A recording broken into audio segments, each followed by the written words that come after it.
PTI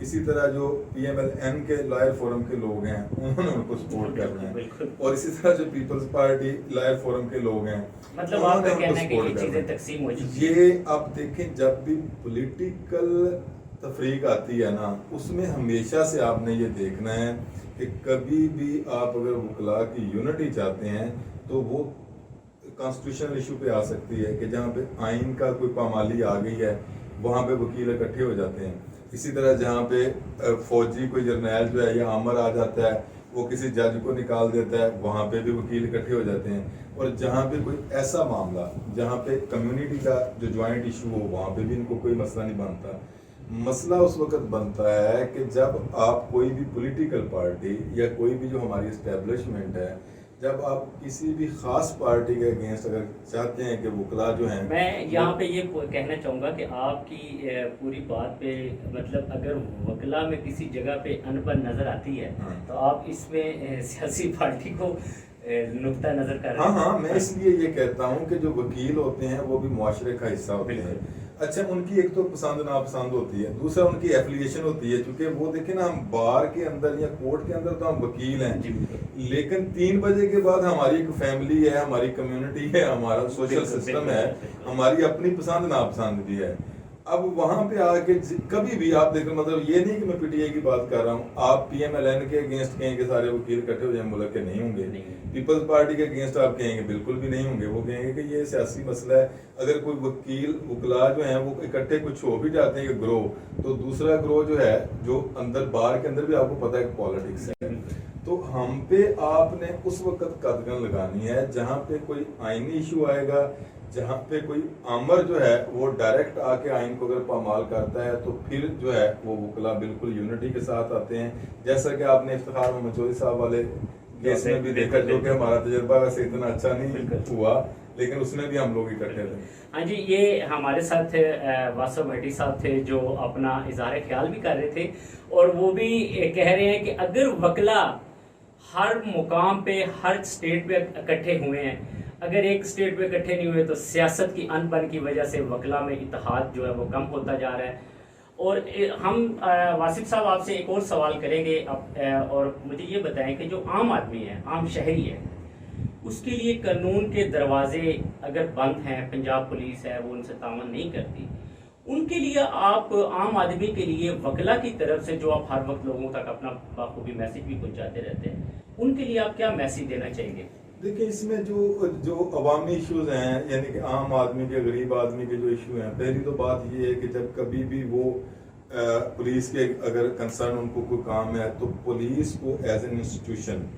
اپنی ذمہ داری کے طور پہ ان کو جو بھی ان کی داد رسی بنتی ہے وہ کرنی چاہیے۔ اب اگر اسی طرح کوئی کریمنل کیس ہے، کسی کے ساتھ کوئی لڑائی جھگڑا ہو گیا یا کوئی ان کا فوجداری معاملہ بنتا ہے، اگر پولیس ان کا کوئی مقدمہ وغیرہ درج نہیں بھی کر رہی تو کورٹس میں جو ہے وہ رجوع کر سکتے ہیں، اور کورٹ میں رجوع کر کے وہ اس کی داد رسی جو ہے وہ حاصل کر سکتے ہیں۔ اس میں CRPC کی دفعہ 22 ہے، کچھ آپ پرائیویٹ استغاثہ بھی کر سکتے ہیں، اور بھی ریمیڈیز ہیں کافی، اور بہت سارے ایسے وکلاء ہیں الحمدللہ ابھی بھی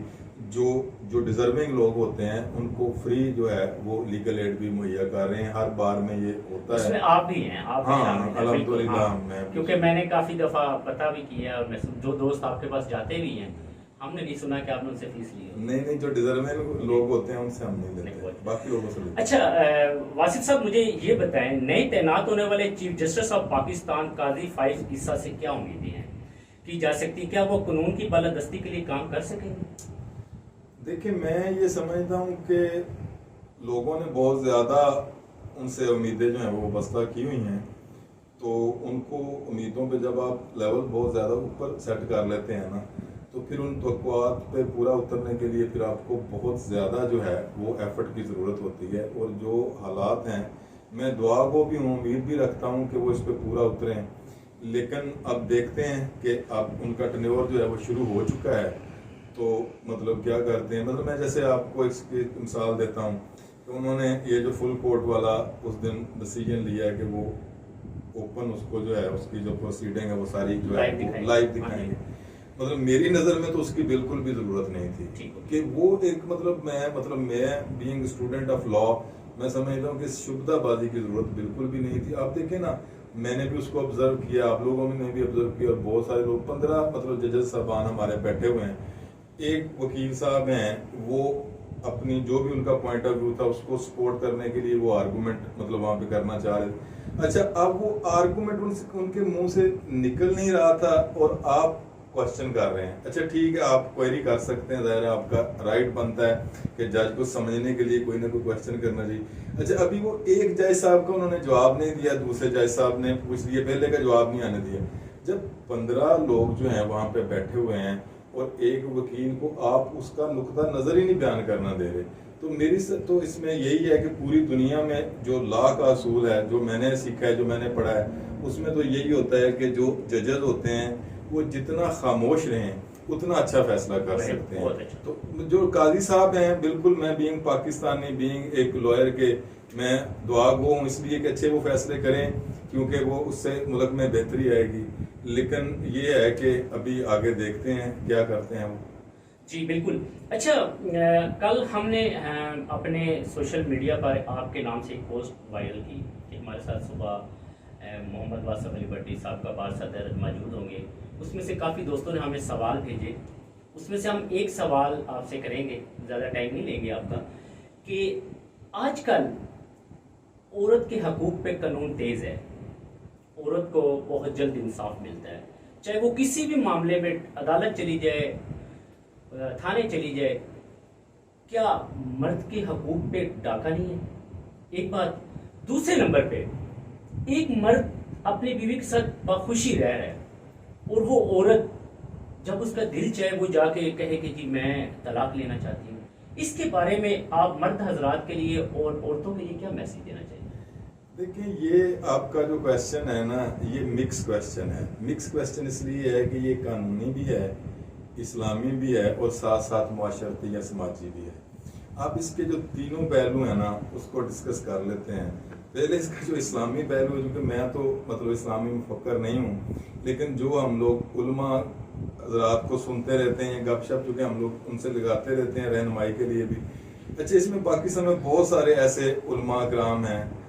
جو اس جو خلا ہے عدالتی اس کو وہ مانتے ہی نہیں ہیں. وہ کہتے ہیں کہ نہیں نہیں یہ تو حق ہی نہیں ہے. ابھی طلاق جو ہے وہ صرف مرد دے سکتا ہے، وہ خلا مانگ سکتی ہے لیکن پھر بھی طلاق مرد نہیں اس کو دینی ہے، اور اس پہ پھر وہ کہتے ہیں کہ دے دینی چاہیے، مطلب کہ مطلب اگر آپس میں ان کی ناچاکی ہو. اچھا، دوسرا اس کا معاشرتی جو پہلو ہے کہ جو خاتون ہے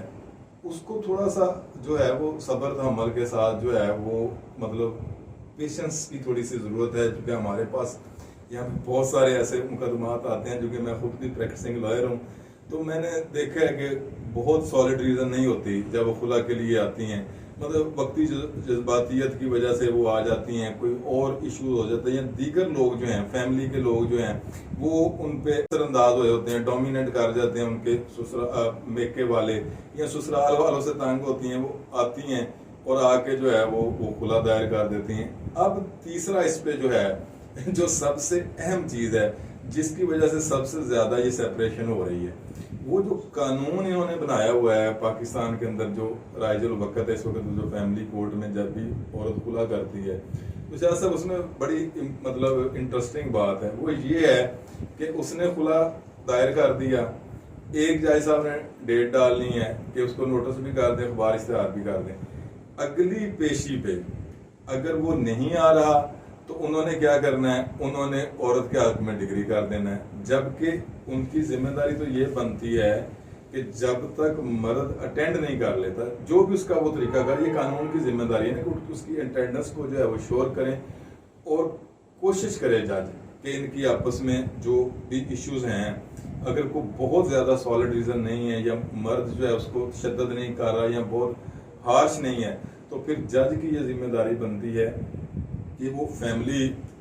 کورٹ کا چونکہ وہ جج ہے، وہ اس کو سمجھنا چاہیے کہ ان کو ہم نے اکٹھا رکھنا ہے، نہ کہ ڈگری کر کے. اس پہ دیکھیں، اب میں بتاتا ہوں آپ کو کہ باقی مطلب دنیا میں 3.5 لاکھ جو کیسز ہیں وہ ہائی کورٹ میں پینڈنگ پڑے ہیں، لاکھوں کیسز سپریم کورٹ میں پینڈنگ پڑے ہیں، نیچے بھی یہی پڑے ہیں. ان کو ججز کو بھی بڑی جلدی ہوتی ہے یہ جو طلاق کا جو یا خلا کا دعویٰ ہوتا ہے اس کو ڈگری کرنے کا، کہ پینڈنسی جو ہے وہ ختم کی جائے. تو میں یہ سمجھتا ہوں کہ یہ ججز کا جو مطلب کام ہوتا ہے فیملی میٹر میں صرف کہہ رہا ہوں، اس میں ان کو پرائورٹی یہ رکھنی چاہیے کہ یہ جو آگے ہیں ہمارے پاس لیٹیگینٹس کسی بھی وجہ سے آگے ہیں تو کوشش کریں کہ گھر کو جوڑیں، نہ کہ ابھی بندہ پہنچا نہیں ہے تو پہلے ہی جو ہے وہ کھلا انہوں نے جو ہے وہ ڈگری کر دی ہے. تو میں یہ سمجھتا ہوں کہ کورس کو تھوڑا سا اس کو پروسیس کو کھلا کی حد تک تھوڑا سا سلو کر دینا چاہیے. ہمارے ایک دوست کا سوال تھا کہ اس میں مرد کو بھی ایک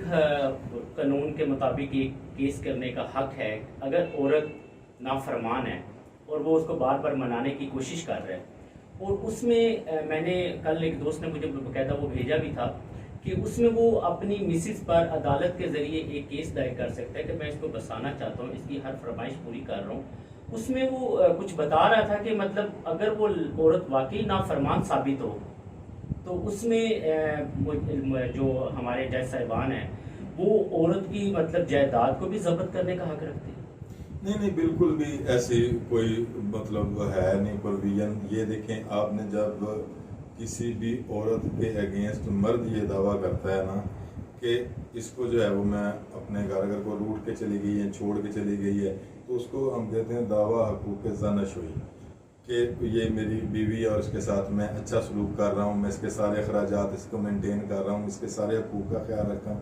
تو یہ اپنی مرضی سے جو ہے والنٹیرلی جا کے یا زیادتی کر رہی ہے اور یہ میکے بیٹھی ہوئی ہے تو اس کو حکم دیا جائے کہ یہ جائے میرے گھر میں آباد ہو یا جو اس کا عورت کا اپنا گھر ہے. وہ اس لیے ایکچولی کاؤنٹر ورژن کے طور پہ ہم لیگلی اس کو یوز کرتے ہیں کہ جب کوئی بھی عورت جو ہے کسی بھی خامد کے اگینسٹ جو ہے وہ دعویٰ کرتی ہے وہاں پہ کہ جی مجھے تو اس نے مار پیٹ کے نکال دیا ہے تو اس سے مجھے منتھلی خرچہ لے کے دیا جائے لیکن میں اس کے گھر نہیں جاؤں گی، مجھے میکے میں خرچہ دیا جائے. تو اس کے کاؤنٹر کے طور پہ اس کو وہ دعویٰ کر دیتا ہے کہ نہیں جی میں تو اس کو بسانا چاہ رہا ہوں، اس کے سارے خیالات رکھوں گا لیکن اس کو کہے کہ آباد ہو جائے. اچھا اب اگر وہ ساجد صاحب آباد نہیں نہ ہوتی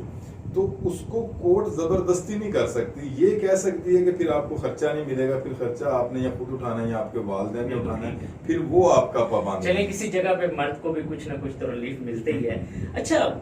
اب ہم چلتے ہیں آخری سوال کی طرف. ملک میں نگران سیٹ اپ کو کئی ماہ گزر چکے ہیں، جمہوریت کی بحالی کے لیے الیکشن ضروری ہے مگر اس حوالے سے عدالتیں خاموش کیوں ہیں؟ دیکھیں اس میں جو نگران سیٹ اپ کی آپ بات کریں، نگران سیٹ اپ کے پاس الیکشن کرانے کا مینڈیٹ نہیں ہوتا. یہ مطلب آئین میں آپ دیکھیں گے تو اس کے مطابق جو ہے وہ الیکشن کمیشن کا یہ کام ہے. انہوں نے الیکشن آرگنائز کرنا ہے، انہوں نے الیکشن کی ڈیٹ دینی ہوتی ہے. نگران سیٹ اپ جو ہے اس کی ذمہ داری صرف یہ ہوتی ہے کہ انہوں نے اس الیکشن پروسیس میں الیکشن کمیشن کو جو ہے وہ فیسیلیٹیٹ کرنا ہے انہوں نے. اور دوسرا ان کا یہ کام ہے کہ جب بھی کوئی اقتدار ان کے پاس آتا ہے کیئر ٹیکر کے طور پہ تو جو نئی الیکٹڈ گورنمنٹ ہوتی ہے ان کو انہوں نے سموتھلی اس کو ہینڈ اوور کرنا ہوتا ہے. تو الیکشن کروانے کے حوالے سے جو نگران سیٹ اپ ہے ان کا میں سمجھتا ہوں کوئی بہت بڑا رول نہیں ہوتا. انہوں نے ان دی مین ٹائم جو درمیانی عرصہ ہے الیکشن کے اس میں انہوں نے ایگزیکٹو کے طور پہ جو ہے وہ حکومت کرنی ہوتی ہے. الیکشن کے حوالے سے ان کا نہیں ہے. ہاں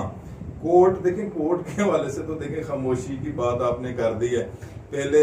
عمر عطا بندیال صاحب اور دوسرے ہمارے جو ججز صاحب آپ کو پتہ ہے کہ جب انہوں نے کہا کہ 90 دن کے اندر الیکشن ہونا چاہیے، ایک پٹیشن تھی